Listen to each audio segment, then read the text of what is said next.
Obrigada por te juntares a nós neste episódio de Fórmula do Crime, o serial killer de Long Island.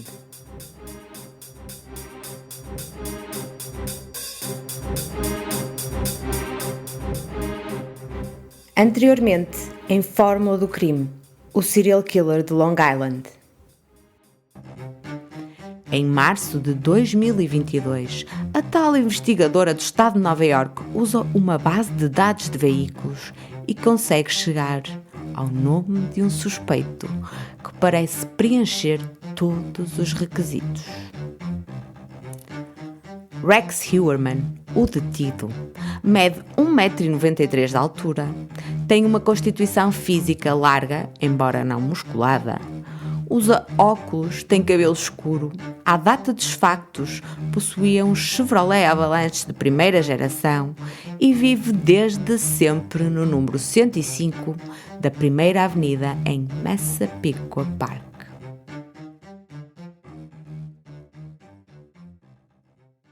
Um aviso aos ouvintes: o seguinte podcast apresenta conteúdo que pode não ser indicado para todas as pessoas. Este episódio é continuação do anterior. Por isso, se apenas nos estás a ouvir agora, vai até o nosso podcast e seleciona o episódio 1 para não perderes pitada deste caso. Um arquiteto com escritório nas avenidas mais concorridas de Manhattan, com uma prestigiada carteira de clientes, um pai de família. Será possível que este seja o assassino cruel que a polícia persegue há mais de 13 anos? Olá, eu sou a Isabel Formulista e esta é a Fórmula do Crime. Estou tão contente por vos ter dado boas notícias no último episódio e por finalmente vos ter dito que há uma detenção. Depois de décadas de incerteza e de medo, todos podem finalmente respirar de alívio. Mas será que a polícia tem a pessoa certa? Como se tornou este alegado assassino impiedoso? Como escolhia as suas vítimas? Haverá mais? Terá cúmplices? Sempre teve estes ímpetos ou houve alguma coisa na sua vida que despoletou todo este desfecho? Será também ele responsável por todos os corpos que foram descobertos? São tantas as perguntas que queremos ver respondidas. Mas talvez o que mais nos intriga é o que realmente se passará na sua mente.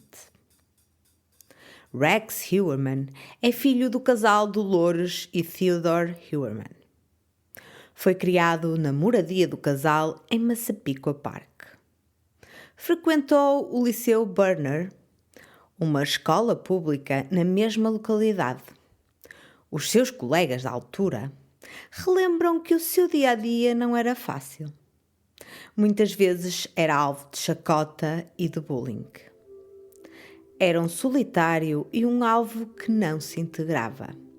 O rapaz tímido, estranho, isolado, pouco atlético e ainda menos popular, que usava óculos grandes, não parecia conseguir encontrar um grupo social onde fosse bem recebido. Os colegas da altura chegam mesmo a afirmar que era o saco de pancada de toda a gente e, na maioria das vezes, não reagia. A sua vida familiar também não era fácil. Segundo os seus contemporâneos, Heuermann cresceu numa casa juntamente com 3 irmãs mais velhas e um irmão mais novo. O seu pai, que lutou na Segunda Guerra Mundial e integrou a Força Aérea, é descrito pelo próprio como um engenheiro aeroespacial que construiu satélites e adorava trabalhar com madeira. Um passatempo que o próprio Rex acaba também por adotar, tendo dito que tinha herdado o gosto pela marcenaria do pai, acrescentando até que adquiriu o conhecimento de confiar no martelo sempre que precisava de perseguir algo. Assustador, não? A relação entre pai e filho era tensa e conflituosa. Theodore Adotava uma postura rígida e exigia que o filho tivesse uma personalidade mais determinada e combativa. Provavelmente queria que tivesse mais iniciativa e, apercebendo-se de que Rex não se defendia, tentava evitar que este se deixasse pisar. Falamos de um homem que esteve numa das piores guerras que a humanidade já viu. Seria normal que quisesse que o seu descendente enfrentasse as dificuldades e lutasse pelos seus objetivos de cabeça erguida, suponho eu. A forma como o tentava fazer é que pode não ter sido a melhor.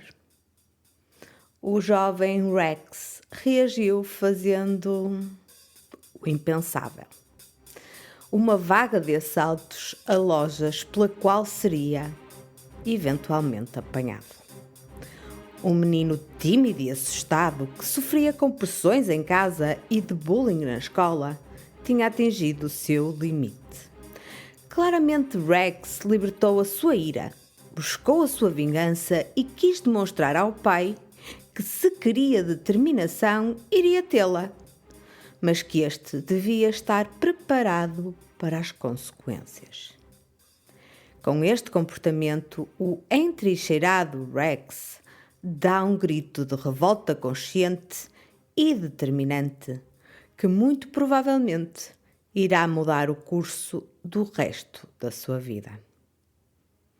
No auge da adolescência, aos 12 anos, um outro acontecimento marcante pode ter ajudado também a moldar a sua personalidade. Em 1975, Rex perde o pai, que morre aos 50 anos de idade. Sabemos que o relacionamento entre Rex e o pai não era dos melhores. Mas como seria o relacionamento que mantinha com a sua mãe? Curiosamente, a relação que muitos serial killers têm com as suas mães acaba por ter um peso determinante nos crimes que mais tarde praticam e estão muitas vezes no centro das suas motivações. A título de exemplo, temos o filho de Sam, Edmund Kemper, Gary Ridgway, o assassino de Green River, Fred West ou Charles Manson, entre muitos outros. Quando digo não usuais ou pouco normais, refiro-me a relações que fogem aos padrões. Charles Manson tinha uma jovem mãe alcoólica que o tentou vender a troco de um pack de cervejas. Fred West era alvo de incesto. Gary Ridgway tinha uma progenitora que o humilhava, fazendo-o lavar os seus genitais em frente aos próprios irmãos, como punição por urinar na própria cama. Edmund Kemper, que era frequentemente rejeitado e humilhado pela mãe, que deixava também que os seus namorados o espancassem. E o filho de Sam, que tinha uma relação obsessiva e dependente com a sua mãe adotiva. E no caso de Rex, como é que seria este relacionamento? Um colega de turma refere que Rex era um menino da mamã. Falava muitas vezes da mãe, mas nunca do seu pai, o que, perante aquilo que soubemos, não era de estranhar. A relação que mantinha com Dolores, que por sinal ainda está viva e deve ter uma idade que ronda os 90 anos, era descrita como bizarra, muito próxima e extremamente dependente. Ao contrário da maioria dos adolescentes, que evita demonstrar subordinação em relação aos seus progenitores, Rex dizia muitas vezes que tinha de ir para casa para junto da mãe. Esta figura feminina parecia ser o centro do seu mundo. A relação entre os dois tornou-se alvo de escrutínio depois da sua identidade ter sido revelada ao público. Alguém que o fez e que não posso deixar de citar é o criminologista Scott Bonn. que já em 2011 tinha traçado o perfil do, na altura desconhecido, assassino de Long Island. Bond, um afamado autor e consultor que em tempos trocou correspondência com os mais conhecidos serial killers, como por exemplo o filho de Sam e o BTK, previu acertadamente que o assassino era alguém que conseguiria entrar numa sala e parecer o mais comum dos mortais. Teria de ser alguém persuasivo e racional o suficiente para convencer as mulheres a encontrarem-se com ele nos seus termos. Teria competências sociais e poderia até mostrar-se encantador. Depois de se saber que Rex tinha sido detido, Bond rotulou Heuermann como psicopata e acrescentou que lhe tinha chegado aos ouvidos que a sua mãe seria controladora e dominadora, o que, segundo ele, pode ter ajudado a formar a sua personalidade retorcida. Acrescentou que mantinha um tipo de relacionamento anormal e emocionalmente incestuoso com a mãe, e isso pode ter contribuído para a sua patologia. Ninguém sabe o que se escondia no seu íntimo. Podia ter andado a projetar a imagem de filho carinhoso durante toda a sua vida, quando de facto tinha um forte ressentimento em relação à mãe. Será? Bem, ele já fez previsões acertadas antes. Voltando à sua adolescência. À medida que o tempo foi passando, o adolescente Rex, com quem todos implicavam, cresceu. Tornou-se maior e mais revoltado. A sua ira era cada vez mais visível e o rapaz assustado, que não retaliava e que fugia, transformou-se. Ciente de que o seu físico lhe conferia vantagem, começa a demonstrar o seu lado ameaçador, sempre que são testados os limites da sua paciência. Passa muito tempo em casa, no seu mundinho. A ausência de habilidades sociais nesta altura também contribuiu para isso. Com o tempo, descobre o gosto pelo desenho e pela arquitetura. Depois de terminar o secundário, começa a trabalhar em part-time na manutenção e limpeza de Jones Beach, que fica a uma dezena de quilómetros de Gilgo. Rex conhecia por isso bem a costa de Long Island e as suas praias. Ironicamente, décadas mais tarde, estava a ser acusado de descartar as suas vítimas nas dunas da praia de Gilgo. Prossegue os estudos no Instituto de Tecnologia de Nova York, em Long Island, onde tira o curso de Tecnologia Arquitetónica. Começa por trabalhar como arquiteto em empresas de Nova York e casa-se numa cerimónia religiosa com Elizabeth Ryan. Não sabemos muito sobre este matrimónio, só que foi curto e que teve direito a uma nota no jornal.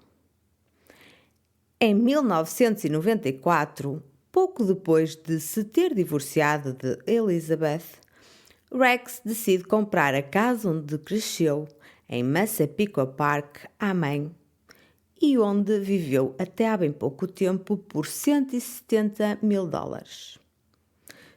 Talvez soubesse que era o único local onde realmente se sentia em casa. Foi também em 1994 que criou a sua própria empresa e escritório de arquitetura, que conta com um portfólio importante de clientes e de edifícios em Manhattan. Por exemplo, Heuermann prestava serviços à American Airlines e ao Departamento de Proteção Ambiental da cidade de Nova York. Em 1996, 2 anos depois de adquirir a sua casa de infância, casa-se pela segunda vez com Asa Elrup, uma enfermeira com ascendência islandesa que nesta altura já tinha um filho com 5 ou 6 anos chamado Christopher e que Rex acolheu. Christopher é hoje um adulto com necessidades especiais. Pouco depois do casamento, nasce a filha de ambos, Victoria Huerman, que trabalha no escritório com o pai no momento em que este foi detido. Victoria licenciou-se no Instituto de Tecnologia de Nova Iorque, tal como seu pai, mas seguiu o percurso das artes plásticas. Segundo o que consta no seu perfil do LinkedIn, procura trabalho na área da animação. Algo que eu achei verdadeiramente surpreendente foi que, embora Rex fosse arquiteto e trabalhasse com grandes empreitadas e projetos, a sua casa não parecia merecer o mesmo cuidado. Ao contrário das vivendas da redondeza que foram ficando cada vez mais cuidadas e valorizadas, a casa da família Huerman decaía a olhos vistos a cada ano que passava. Tinha um aspecto dilapidado, pouco cuidado e até abandonado. Não fosse pela movimentação de pessoas, passaria certamente por uma qualquer casa abandonada e tenebrosa. Isso não é o que se espera de uma família com poder económico e na qual vive um arquiteto. Principalmente se lá viver um arquiteto com a sua família. São tantas as contradições. Realmente há muita coisa que não faz sentido à sua volta. Embora tenha vivido naquela casa praticamente quase toda a sua vida, Rex mantinha pouco contacto com os vizinhos e era visto por alguns deles como um chefe de família completamente normal que saía regularmente para trabalhar. Outros vizinhos, no entanto, tinham uma opinião divergente. Será que alguns vizinhos conseguiram ver para além da neblina? Esta complexa criatura parece reunir opiniões muito antagónicas. Alguns sinais de alerta prendem-se com o facto de os pais das crianças do bairro pedirem aos seus filhos que evitassem passar em frente à casa de Huerman e de a vivenda ser apelidada de masmorra. Ora, aí está um adjetivo que não é muito elogioso. Um vizinho conta que um dia, ao passar na rua, viu-o a cortar madeira e decidiu aproximar-se para o cumprimentar, conforme é expectável que um vizinho faça, principalmente se for simpático. Rex respondeu-lhe com silêncio e continuou a destroçar madeira enquanto o olhava fixa e friamente nos olhos. Tenebroso. Outro vizinho acha estranho que queimasse lixo no quintal.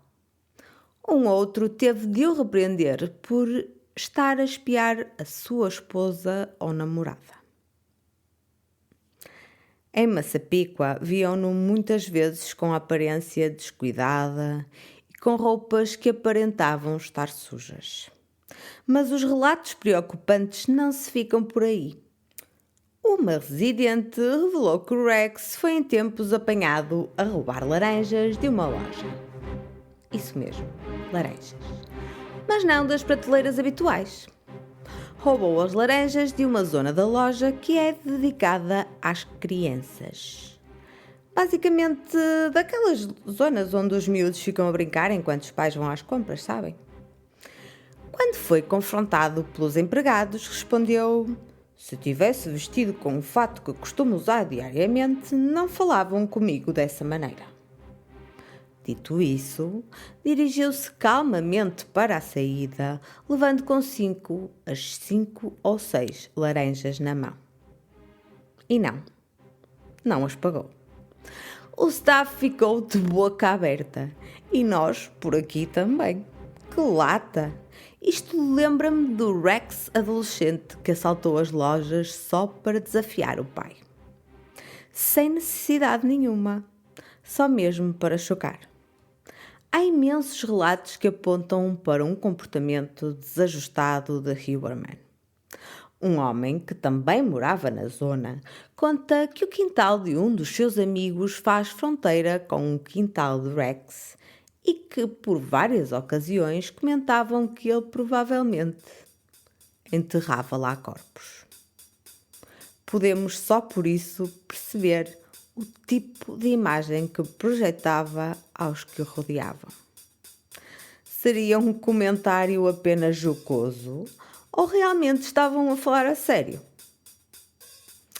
Numa noite de Halloween, o vizinho de trás decidiu matar a sua curiosidade e aproveitou para acompanhar as crianças até à casa de Rex de forma a conseguir sondar a moradia.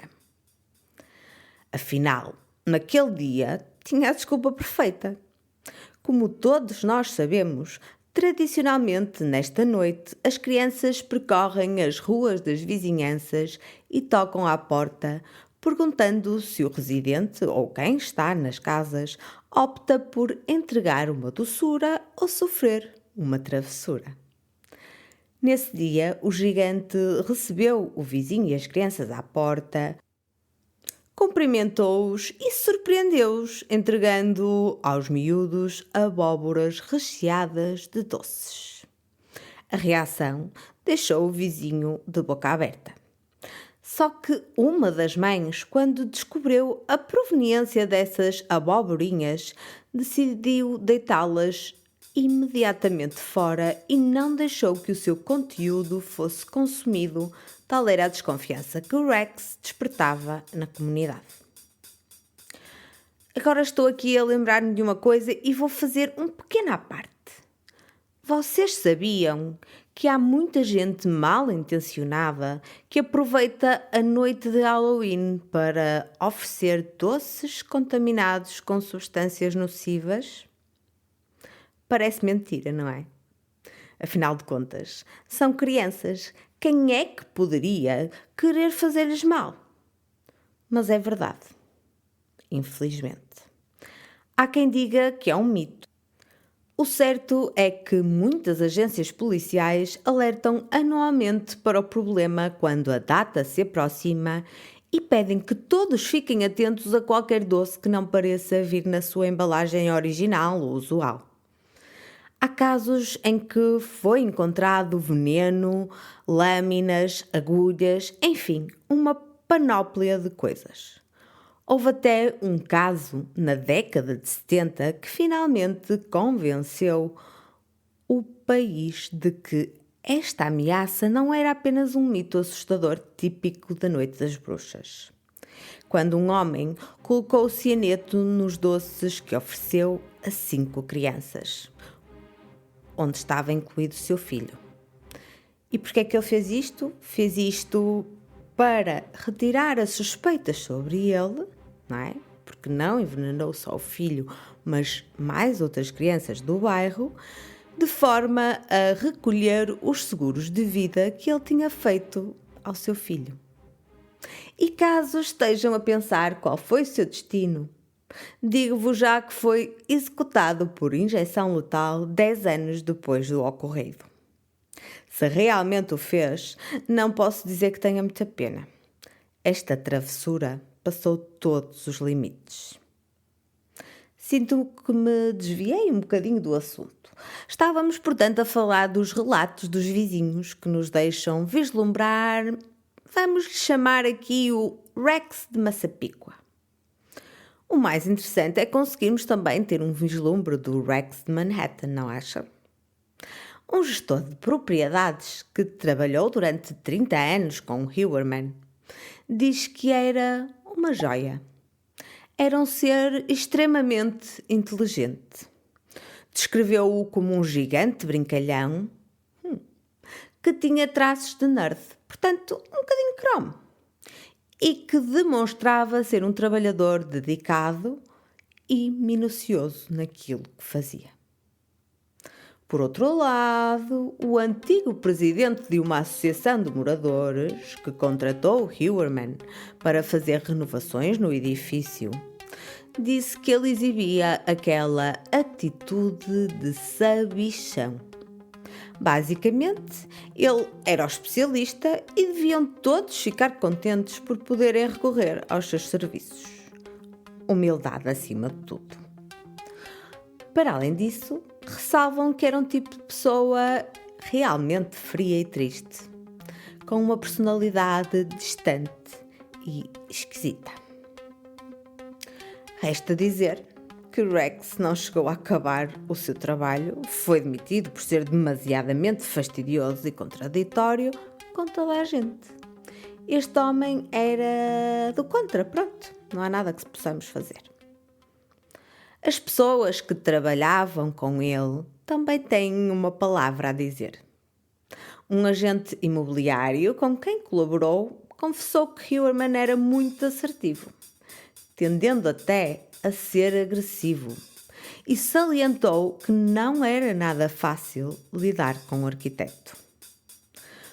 O seu escritório de arquitetura esteve sempre pejado de mulheres, na sua maioria jovens e pequenas, que, embora soubessem que o chefe era casado, nunca o ouviram falar da família. Do que falava muitas vezes, isso sim, era das suas viagens para caçar ursos. Gabava-se especialmente de colocar armadilhas para os animais e de ficar à espera que o seu engodo surtisse efeito. Adorava caçar e praticar tiro. Mais do que uma vez, descreveu o processo de retirar as entranhas e órgãos dos animais que caçava para que rapidamente conseguisse consumir e congelar a carne. A sua descrição era tal que os funcionários ficavam enojados e ele parecia tirar imenso prazer da reação que lhes provocava. Um elemento da sua equipa revelou que Huerman exigiu saber onde é que a funcionária ia passar o seu 40º aniversário. Portanto, uma exigência um bocado estranha para um chefe. A mulher respondeu que estava de férias e que ia estar no meio do oceano, por isso ele não a ia conseguir encontrar lá. Ao que o gigante respondeu: "Oh, isso é que consigo." No segundo dia da viagem, surgiu um envelope por baixo da porta do camarim desta funcionária. Era uma mensagem de Huerman. Nela, dizia: "Eu disse que te conseguia encontrar em qualquer sítio." Estão a ver aqui aquela relação caçador-presa? Quando alguém é espicaçado e lhe dá particular prazer em fazer de stalker de um qualquer perseguidor que fixa o alvo e que não faz mais nada até conseguir chegar até ele. Assim se comportava Huerman.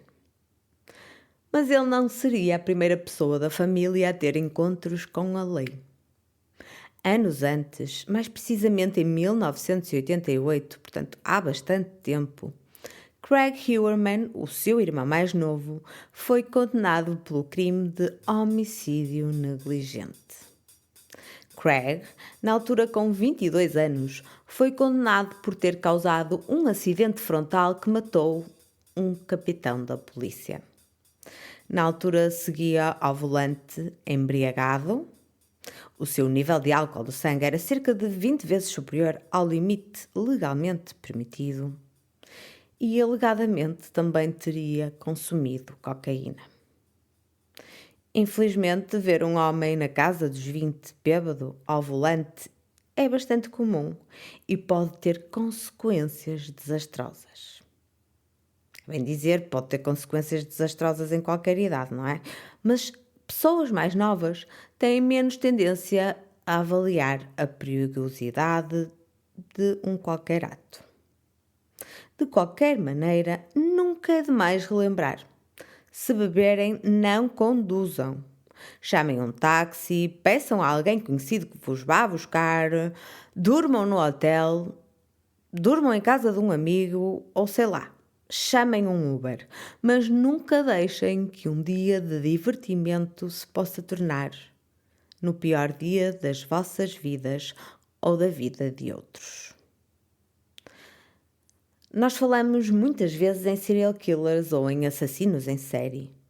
Mas sabem o que é realmente necessário para que alguém seja assim considerado? Bom, à primeira vista achamos que se trata de alguém que mata muitas vezes. É verdade. Alguns de nós já teremos também a noção de que é necessário que mate pelo menos 3 vezes. Mas será mesmo assim? As definições variam, mas sim, de um modo geral, há o consenso de que um assassino em série é alguém que mata 3 ou mais pessoas durante um período longo de tempo e com algum intervalo entre os crimes, podendo até estar inativo durante anos. Estatisticamente, nos Estados Unidos, os serial killers tendem a ser homens caucasianos, brancos, que pertencem à classe média ou à classe baixa e que entram em atividade nos seus 20. Regra geral, começam por torturar e matar animais muito jovens e evoluem para vítimas humanas à medida que o tempo, a confiança e a sua psicopatologia evolui.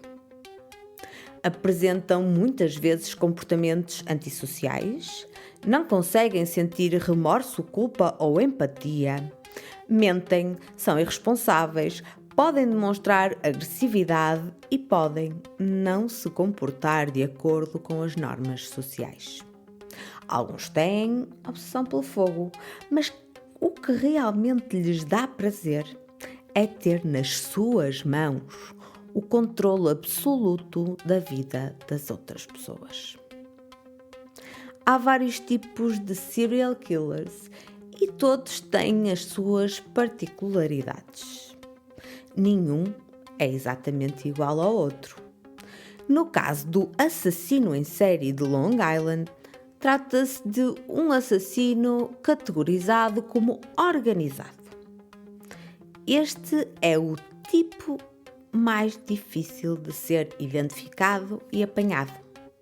Porquê? Porque, como o próprio nome indica, são muito perfeccionistas e planeiam os seus crimes até ao mais ínfimo pormenor. São, na sua maioria, extremamente inteligentes e calculistas. As suas vítimas escolhidas, depois das suas vidas serem vasculhadas e os seus hábitos serem estudados. Muitas podem até estar a ser vigiadas há meses. Eles só avançam quando tudo está pronto e sabem que a vítima que escolheram é um bom alvo. As vítimas são então atraídas e conquistam a sua simpatia para que estas se desloquem até ao local onde planearam fazer o crime.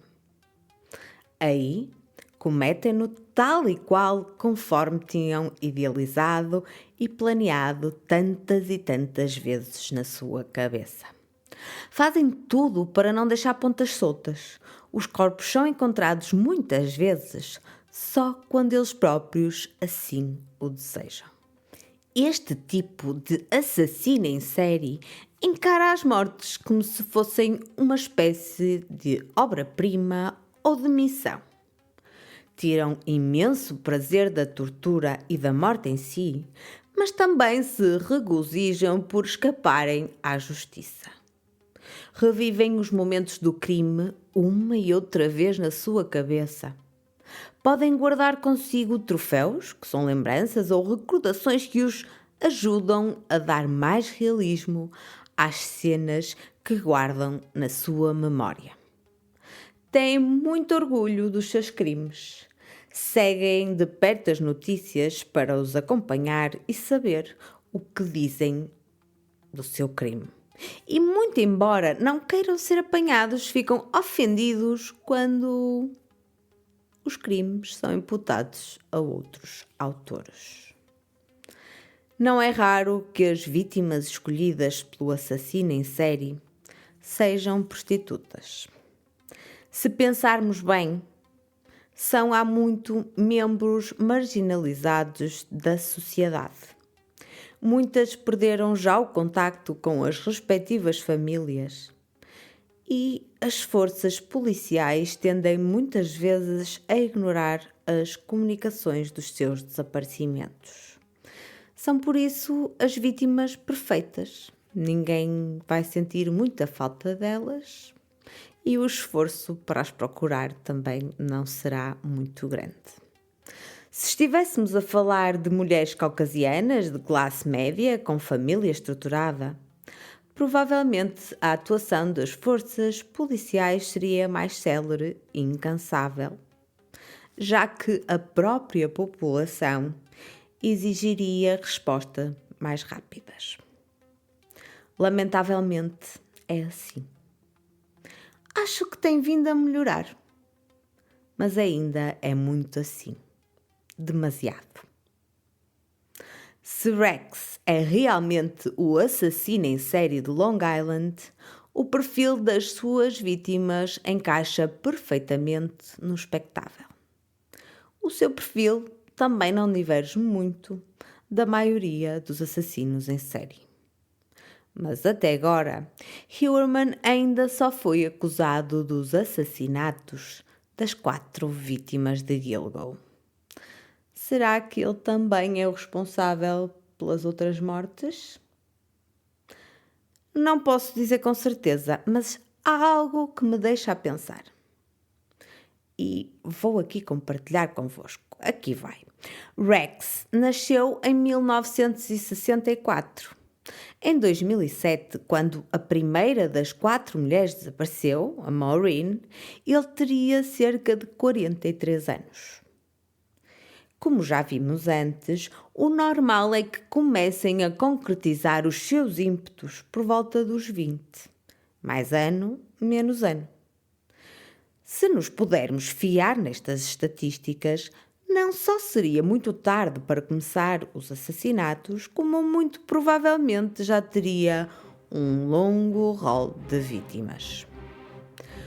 O primeiro caso que associamos ao serial killer de Long Island é o de Karen Vergara, que desapareceu em fevereiro de 1996. Neste ano, Rex Heuermann tinha 32 anos, mas Karen pode também não ter sido a sua primeira vítima. Há, contudo, alguns assassinos em série que começam a fazer vítimas um pouco mais tarde do que o habitual, como é o caso de Dennis Rader, o famoso BTK, que significa Bind, Torture and Kill. Em português, qualquer coisa do género amarra, tortura e mata. Nome este que o próprio escolheu para si e que se adequa na perfeição porque resume o seu modus operandi. Dennis Rader fez a sua primeira vítima aos 29 anos e só foi apanhado 3 décadas depois.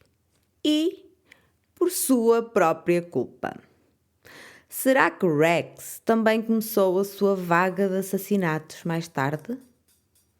Ou estava já nessa altura, em plena atividade? Neste momento, a vida de Rex está a ser detalhadamente escrutinada, não só pela força de investigação, como também pelas autoridades e famílias sem respostas de todo o país. Há suspeitas de que seja responsável por vítimas um pouco por todo o lado. A mínima ligação ou conexão está a ser investigada. Todas as suas propriedades foram ou estão a ser alvo de buscas. Com uma breve pesquisa, consegui perceber que Heuermann e a sua mulher compraram um timeshare de um apartamento num condomínio no estado de Nevada por $16.950 em 2005. O condomínio luxuoso Club de Soleil Complex, em Las Vegas, assemelha-se a um resort que inclui uma enorme piscina, spa, corte de ténis, mini-golf e ginásio. Portanto, tudo e mais alguma coisa que possamos pedir na internacionalmente reconhecida cidade do jogo. I guess what happens in Vegas stays in Vegas. Porque é que Rex decidiu comprar um timeshare tão longe? Será que foi apenas com a intenção de proporcionar algum tempo de lazer a ele e à sua família? É que Las Vegas fica quase na costa oposta do país. Portanto, no lado oposto de Long Island.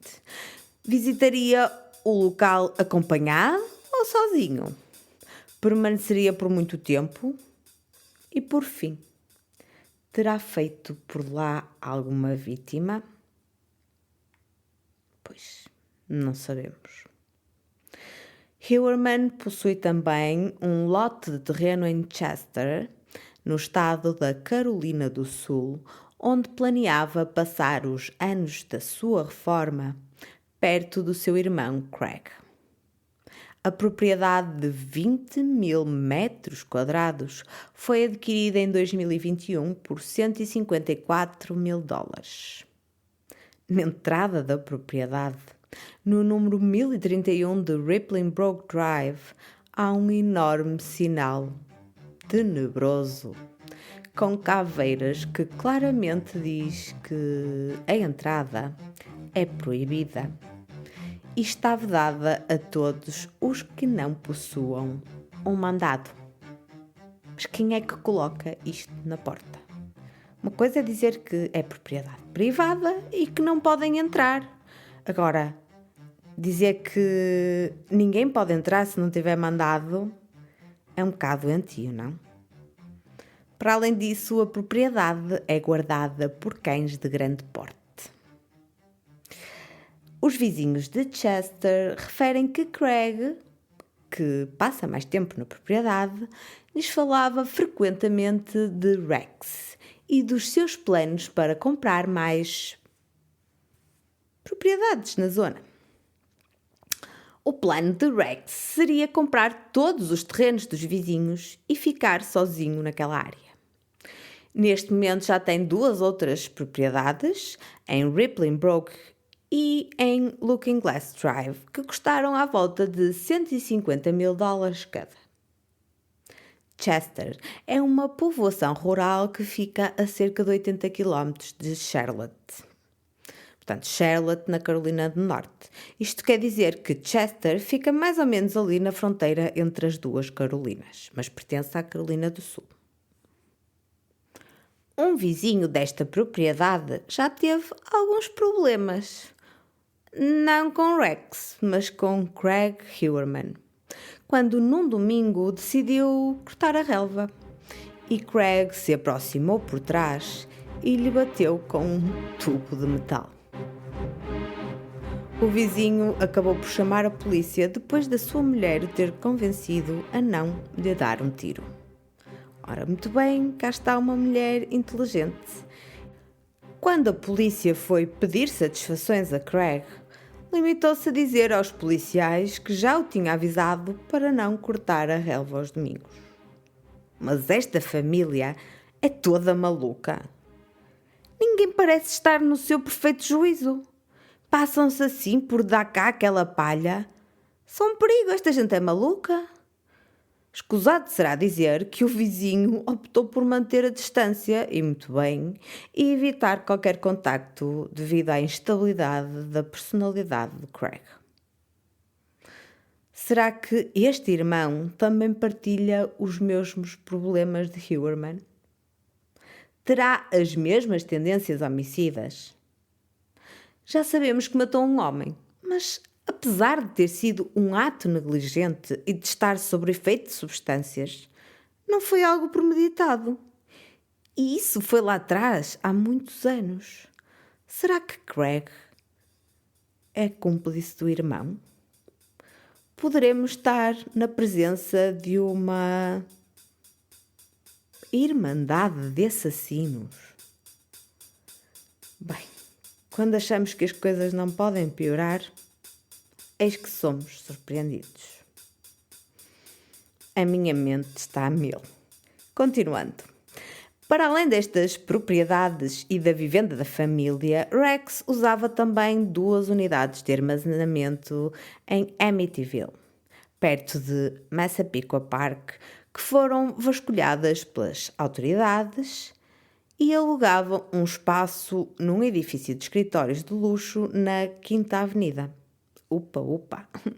Que era onde tinha o seu gabinete de arquitetura em Nova Iorque, e do qual também já falamos. A polícia apreendeu ainda 2 veículos Chevy Avalanche ligados ao suspeito. Isso mesmo, eram 2.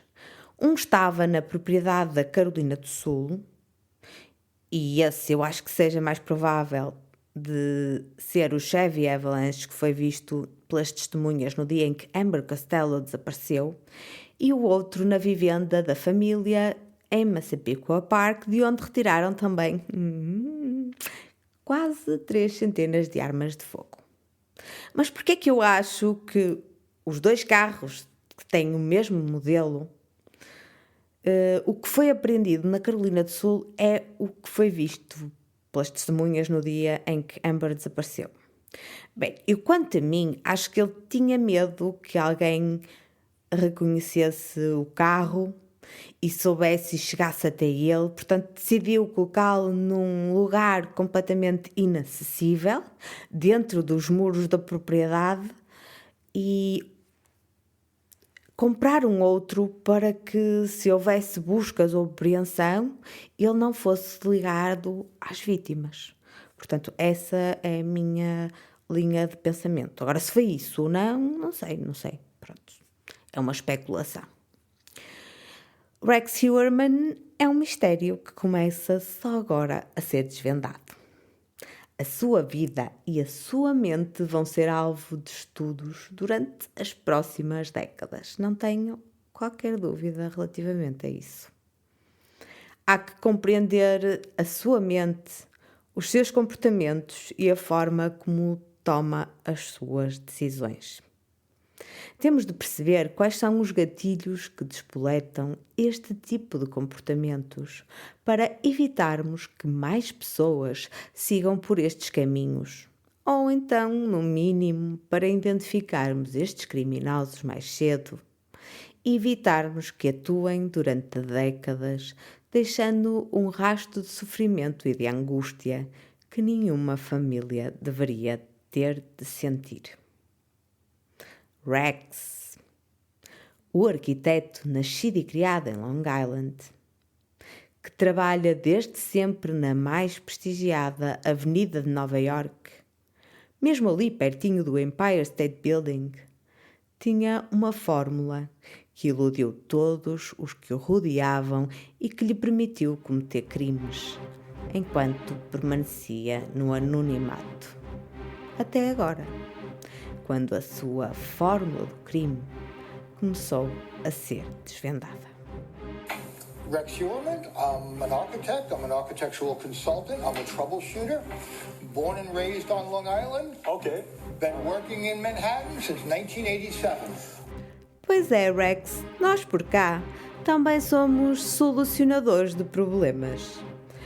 E não vamos descansar até descobrirmos a tua fórmula do crime. O episódio de hoje está a terminar, mas não podia acabá-lo sem agradecer a ti que nos ouves desse lado. Queria agradecer a todas as pessoas que nos ouvem em Portugal, mas também a ti que nos ouves no Brasil, nos Estados Unidos ou na Alemanha. A Fórmula do Crime é um projeto que foi idealizado para não ter fronteiras. Todos são bem-vindos e ainda bem que assim é. Até ao próximo episódio!